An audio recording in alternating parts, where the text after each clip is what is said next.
Folks, it's not every day that you get to wake up, take a peek at the news, and think to yourself, dadgum, Detroit is leading the way. Good for them.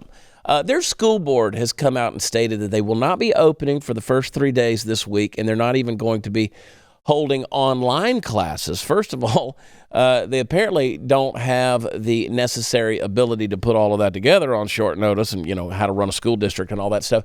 And more importantly, they must be seeing what we all know. The next variant is apt to be a computer virus, right? I mean, they're going to come up with something. Just watch and see. So you might be saying to yourself right now, hey, did Chad fall out of the truck and hit his head over the Christmas break because he's describing a furtherance of the intellectual shit show that is the collective government response to the Omicron variant, a thing which seems very likely to be what ushers us into a new era where COVID is basically the flu. Yet he's calling Detroit's decision good. Yes, because a stopped clock is right twice a day, and this is Detroit's shining moronic moment.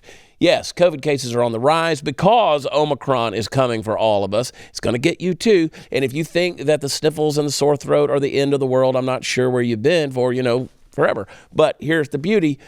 School children in Detroit will now receive 3 fewer days of indoctrination with all of the BS we don't want them to be indoctrinated with. So there's the silver lining. That's the silver lining. That's it.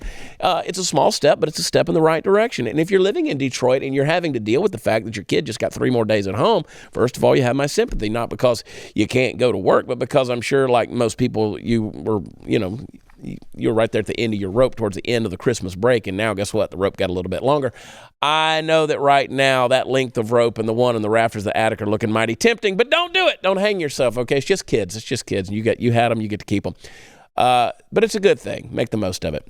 You've got 3 days. Why don't you see how much American history and American values you can cram into those days, into their little brains? Why don't you see what good you can instill in them during this time? Think of this as a trial run for the day when you finally listen to this guy and you pull all those kids out of there permanently. Get them out of the public school system.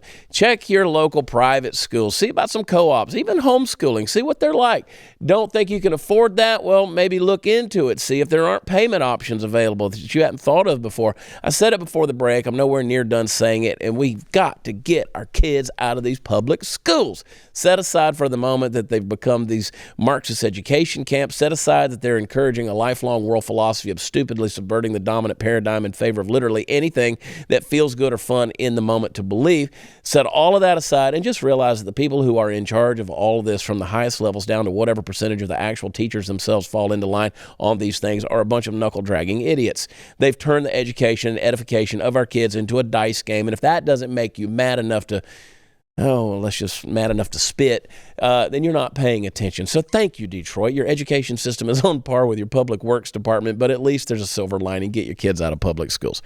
And I want to qualify by saying that, no, I'm not coming at the teachers. People say, oh, you're just coming after these educators. No, you're not being allowed to educate. That's the problem. And it's not a public education system. It's a public school system. That's the problem. It's not an education system at all. The only thing they're educating is Marxism and socialism built on the Dewey and Mann system of humanism, and you can't argue me on that point.